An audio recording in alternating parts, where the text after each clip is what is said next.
Halo guys, selamat datang di GameNet ID, game news paling terupdate bersama gue Hekonik. Dan Komi Hell. Kali ini kita akan membahas berita panas minggu ini. Kita ada Nintendo Switch yang akan baru launching bulan Juni, tapi beberapa orang udah punya review unitnya. Mudah-mudahan kita juga bakal dapat review unitnya ya. Lebih karena beli sebenarnya. Iya betul. Dan kita lihat kan harga Nintendo Switch 2 ini kan harga naik dari untuk versi 1 itu $300. Kalau dirupiahin nanti ditampilin aja ya, karena sekarang rupiah masih terus melemah. Oh, Harga jelas seperti rupiah kita yang semakin melemah. Ini channel baru ya. Jangan sampai video pertama kita langsung diserang buzzer. Jangan. Oke, kita lanjut dulu. Kita lanjut lagi. Jadi Nintendo Switch ini dari harga $300 itu naik ke Nintendo Switch OLED dulu 350, dan yang sekarang nih Nintendo Switch 2 itu di harga $450. Itu mungkin sekitar 7,6 7,7 lah kalau dirupain Nintendo Switch 2 ini. Yang jadi pertanyaan adalah, apakah Nintendo Switch 2 ini worth it dibeli atau tidak? Itu pasti kan. Yeah. Kalau dari videonya sih kan ketebalannya nggak berubah, tapi layar semakin besar ya. Juga bisa 120 fps, bahkan katanya dia itu bisa sanggup untuk menjadikan 4K. Seperti itu dari videonya ya. Kalau kita lihat di Nintendo Direct kemarin. Tuh. Selain dari, menurut gua nih, yang paling penting memang kalau di Indonesia nih harga. Seperti yang kita tahu, sekitar 70% sampai 80% masyarakat di Indonesia masih berpenghasilan di bawah 5 juta per bulannya. Mungkin kalau orang-orang seperti kita masih bisa join income, beli review unit gitu kan. Tapi untuk orang-orang di sana dengan budget yang ya tipis-tipis lah gitu ya, untuk beli konsol kayak gini, apalagi sampai minjem pinjol tuh, mending kalian tunggu review dari kita deh, daripada kalian buang-buang uang gitu kan, ternyata tidak lebih bagus dari produk-produk lain. Dan juga ditambah nih, yang gue denger tadi, gue baru lihat announcement-nya bahwa game-game selain harga konsolnya sendiri yang mahal, harga game-game di Nintendo Switch sendiri akan berkisaran sekitar 800 sampai 900 ribu. Ya, itu yang kita bicarain itu adalah harga SRP kan? Iya, harga dari Nintendo-nya. Dari Nintendo-nya. Makanya itu akan menjadi bahan pertimbangan lagi buat kalian yang mau beli Nintendo Switch 2. Kalian harus pertimbangkan bahwa harga di game-game di Nintendo Switch paling murah $80 atau sekitar 860 ribu sampai dengan 1 juta. Jadi apakah itu worth it? Mari kita tanyakan nanti ketika kita sudah menemukan review unit. Tapi dari yang gue lihat dari harganya ya, ini kan kita belum ngitung pajak. Belum ngitung tetek bengeknya lah. Gue rasa mungkin nanti akan masuk di Indonesia itu sekitar 1,5 juta mungkin ya, 1,5 juta atau mungkin 1,2, 1,3, gue nggak tahu. Tapi pikiran gue di atas 1 juta. Nah, dan yang paling parahnya nih, seingat gue sekarang untuk cartridge-nya, untuk gamenya itu, di cartridge-nya itu dia itu udah nggak ada game. Jadi lu adalah seperti QR untuk akses ke game tersebut, lu bisa download. Jadi game kaset itu udah nggak ada game, cartridge itu udah nggak ada gamenya, tapi lu adalah hak untuk mendownload. Jadi lu udah mirip kayak siapa, Ubisoft ya, Ubi lembut tuh, yang kalau lu itu ya berarti mereka sudah mengadopsi itu udah ngejual digital berarti. Iya, jadi dia itu nggak ngejual cartridge untuk bermain game, tapi dia itu menjual lisensi untuk mendownload gamenya. Ya betul. Jadi kalau tiba-tiba ini game hilang dari peredaran walaupun lu punya cartridge-nya, ya ya lu pakai nggak bisa main deh. Good luck. Good luck aja. Nah, ini bakal jadi bahan pertimbangan lagi buat kalian yang akan nantinya beli atau pre-order Nintendo Switch 2. Mungkin dipikirkan lagi. Iya. Dan juga bisa jadi ada delay untuk sampai di Indonesia. Itu tapi kita nggak tahu. Sudah pasti ada delay. Ya. Sudah pasti harganya mungkin di atas harga di luar ya, karena seperti yang kita tahu pajak di Indonesia PP-nya lebih dari 12%, dan juga biaya cukainya juga mahal. Ya berharap aja nggak 2 kali harga itu ya UMR ya, nggak 2 kali UMR. Repot juga kalau nggak 2 kali UMR. Jadi gimana guys? Apakah menurut kalian akan beli Nintendo Switch 2 ketika launching? Beri komen kalian, beri pendapat kalian di comment section. Ya, walaupun gua rasa sih melihat Nintendo Switch 2 ini agak masih harus sabar ya. Selanjutnya kita ada Inzoi, game baru dari Korea yang dimana ini adalah game The Sims. Buat kalian yang nggak punya hidup tapi pengen hidup senang tapi kenyataannya susah, selamat datang di Life Simulator Inzoi. Ini adalah game terbaru dari Korea, baru aja dirilis 2 hari lalu. Gue udah sempet main kemarin. Kemarin cuma baru bisa bikin karakter doang kan ya?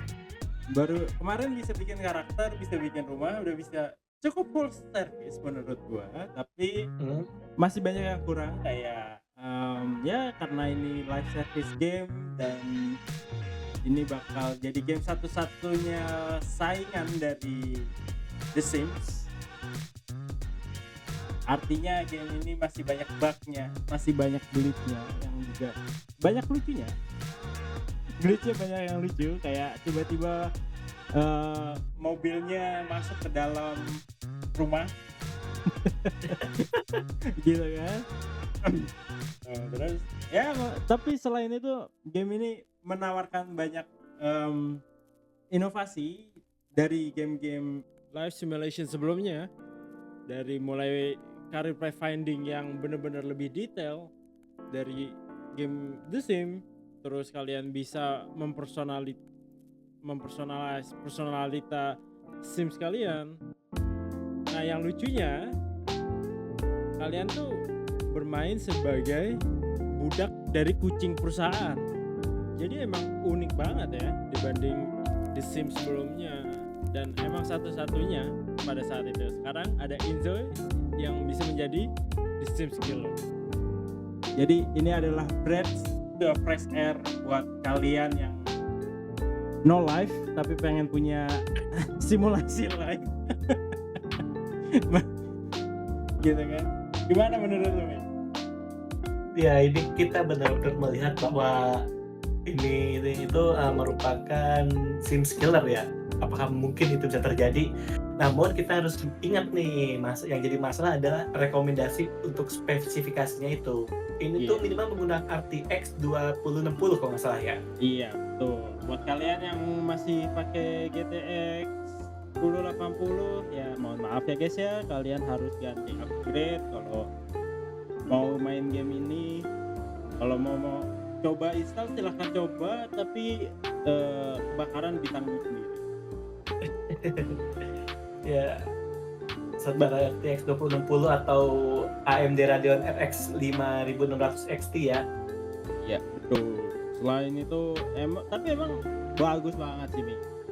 Ketika lu udah nyobain main gamenya langsung in game, itu grafiknya gokil banget, bener-bener gokil. Ray tracingnya semua ray tracing. Itu kemarin gua main PC laptop gua sampai menjadi super jet. Gitu. Tadi kan yang kita bahas pertama itu adalah di spesifikasi. Nah sekarang nih harganya nih bisa kita lihat di sini itu di harga 449.000. Pertanyaannya apakah worth it dibeli oleh kaum mendang-mending? Kalau lu punya duit, lu pasti beli, nggak ada isu. Iya. Kalau buat kalian yang mendang-mending cukup worth it. Kalau kalian pengen ngerasain hidup sebagai influencer tapi kalian tidak memiliki kemampuan di sana ya kan. karena di sini di live simulator ini banyak pekerjaan unik. Kalian bisa jadi apa aja, kalian bisa jadi menteri, siapa tahu kalian mau jadi menteri tapi nggak punya modalnya ya kan, yang harus 3M ya kan? Atau kalian pengen jadi presiden tapi nggak bisa bergabung dengan Jokowi, itu juga bisa. Oh bisa banget di game ini bisa ya. Jadi buat kalian yang capek dengan kehidupan kalian 9 to 5 dan ingin mendapatkan kehidupan lain, Kita sangat merekomendasi game ini. Tapi ini emang bisa jadi presiden apa di game gue nggak tahu, gue belum beli, gue ntar aja. Bisa. Kita bisa berpolitik di game ini dan nantinya kita bisa jadi karena ini game Korea, di sana kan ada perdana menteri kan. Jadi kita bisa jadi perdana menteri di game. Perdana menteri. Oh. Gitu. Nanti gue beli, gue takutnya main game ini kecanduan nih. Soalnya game-game kayak gini pasti lama. Gak mungkin 1-2 jam, bisa sekali main tuh 10 jam kayaknya. Betul. Ya makanya yang gue bilang tadi, kalau kalian no life, capek dengan kehidupan kalian 9 to 5, silahkan coba game ini. Besoknya nggak ada 9 to 5, adanya 5 to 9. 5 to 9. Tapi ya kalau kita lihat ya, Bang Konik ya, kan The Sims itu cukup ramai karena orang-orang bisa pakai mod di situ. Betul. Inzo itu sudah ada modnya atau belum sih? Oh, jangan ditanya. Ini game open source. Saking open source-nya, kemarin ada yang bikin karakter tank dimasukin. Jadi lu jadi tank di situ. Ada, kalau kalian lebih pengen lagi, kemarin udah ada yang bikin mod Putin sama Zelensky, guys. Bentar ini mari, ayo kita coba. Nah, buat teman-teman yang nggak tahu, Nexus Mod tuh buat download mod. Lihat guys, dari sudah ada Billy aneh sampai yang guys. makin aneh. Betul, dari yang makin aneh jadi aneh banget. Kalau mau nyeleneh, ada Zelensky. Mana? Mari kita cari. Zelensky.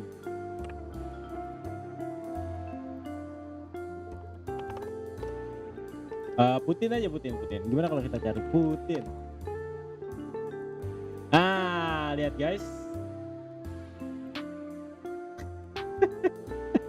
Ada yang bikin mukanya Putin guys di dalam Inzo guys. Jadi buat kalian yang mungkin capek dengan 9 to 5, pengen jadi Pak Prabowo, siapa tahu ada yang bikin modnya. Tapi itu tulisannya di printed. Berarti itu buat nyata atau itu aksesoris di game tuh maksudnya tuh? Nah itu kemarin saya belum coba, mungkin nanti kita coba di dalam review game kita yang kita akan rilis mungkin hari Selasa. No Life Simulation buat kalian yang capek dengan kerjaan 9 to 5 dan pengen kerjaan 5 to 9, silahkan download game ini, beli game ini, harganya murah, cuma 500.000. Nggak makan 3 hari nggak masalah, yang penting bisa merasakan rasanya menjadi presiden ya guys. Layak lah 3 hari nggak makan. Oke, selanjutnya kita ada Last of Us Part 2 yang udah di remaster dan di launching di PC. Ya ini sebenarnya game udah lama, tapi buat kalian yang PC gamer, kalian akhirnya bisa main game ini di PC, apalagi dengan PC yang grafikannya lebih bagus daripada PS, pastinya bakal lebih oke lagi, lebih keren lagi, ceritanya lebih immerse lagi, walaupun gua nggak terlalu suka sama cerita yang keduanya. Menurut lo apakah ini wajib dibeli untuk minggu ini? Kita bisa lihat ya bahwa ini tuh sebenarnya game lama yang di remaster. Tuh. Tapi mungkin untuk teman-teman PC player yang mungkin tidak punya konsol ya, itu bisa jadi ini hal yang menarik. Walaupun mungkin saja kalau yang tidak suka game horror ya, mungkin nggak perlu dibeli lah. Apa nggak suka zombie-zombian gitu atau sejenisnya, gua rasa nggak cocok untuk dibeli. Dan harganya kalau nggak salah 800.000 ya? Ya, harganya 800.000, cukup mahal guys buat kalian yang nggak siap dengan budgetnya. Ya mungkin boleh nunggu sampai diskon dulu. Atau enggak ya beli di PS4 kasetnya, terus di game beli PS4 yang belum punya konsol. Betul. Jadi harga gamenya lebih murah. Satu, harga gamenya lebih murah. 2 juga ya kalian punya PS4 lah ya, kalau yang nggak apa-apa lah, lebih sedikit murah ya, tapi walaupun grafiknya stabilannya lebih dijamin juga, tapi lebih kurang detail, nggak sedetail apa yang ada di PC. And next kita punya Call of Duty Black Ops 6 Zombies. Baru aja launching map terbarunya, yaitu Shatterville. Di sini banyak Easter egg baru, kayak Easter egg Night at the Museum, di mana ada T-Rex di situ. Nanti T-Rex akan mengejar kalian sampai mati, guys. Jangan dicoba-coba. Kalau kalian memang pencinta zombie shooter, kalian wajib coba game satu ini. Oke, gue sendiri juga akan merilis video gameplaynya yang bakal gue rilis di di channel YouTube gue.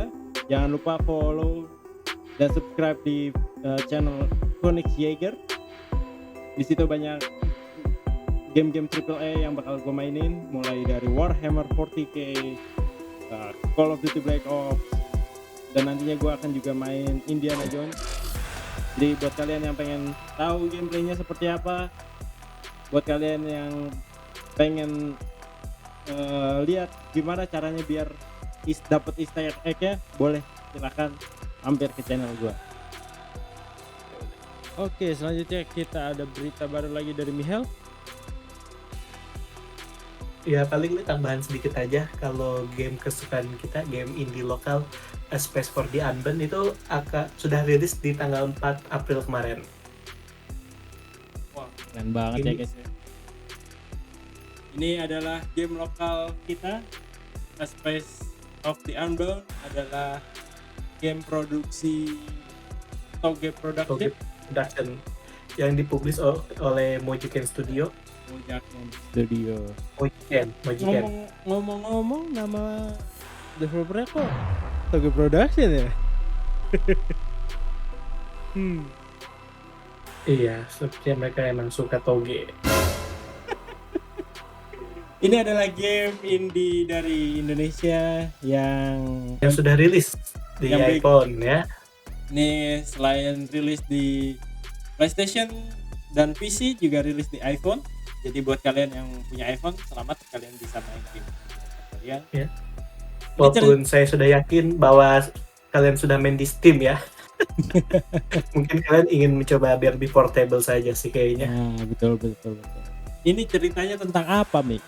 Gue tuh jarang main game indie. Boleh dijelaskan sedikit, Mik? Sebenarnya ini game yang tidak bisa dijelaskan, tapi harus dimainkan. Oh, seperti keadaan ekonomi kita ya? Betul, harus dibuktikan dulu. Yang nanti akan saya review. Untuk versi PC, tapi ya saya tidak punya iPhone soalnya. Oke guys, mungkin sekian dulu berita minggu ini dari GameNet ID. Saya Konik Jaeger dan saya Michel, orang yang paling random di sini. Kita semua random sebenarnya, cuma yang satu malu-malu, yang satu nggak malu-malu. Untungnya kita berdua malu-malu. Betul sekali. Terima kasih, jangan lupa subscribe dan leave komen kalian. Selanjutnya, apakah ada berita yang kami lewatkan untuk minggu ini? Masih banyak sebenarnya sih. Banyak sih. Kita pesimis banget kayaknya ya. Iya, kita tapi kan cuma mau karena kita bahas yang panas-panas saja guys, seperti keadaan ekonomi kita yang sedang panas-panasnya. Kita pamit undur diri. Kalau kalian pengen lihat gameplay dari game-game AAA, kalian bisa mampir ke channel gua, Konik Jaeger, yang ada di deskripsi. Atau kalian yang suka game-game indie, kalian bisa mampir ke channelnya Bung Michel yang ada di deskripsi juga. Iya, walaupun belum tentu juga saya rajin upload ya, semutnya aja lah intinya. Okay, thank you guys. See you later. And see you on the next video.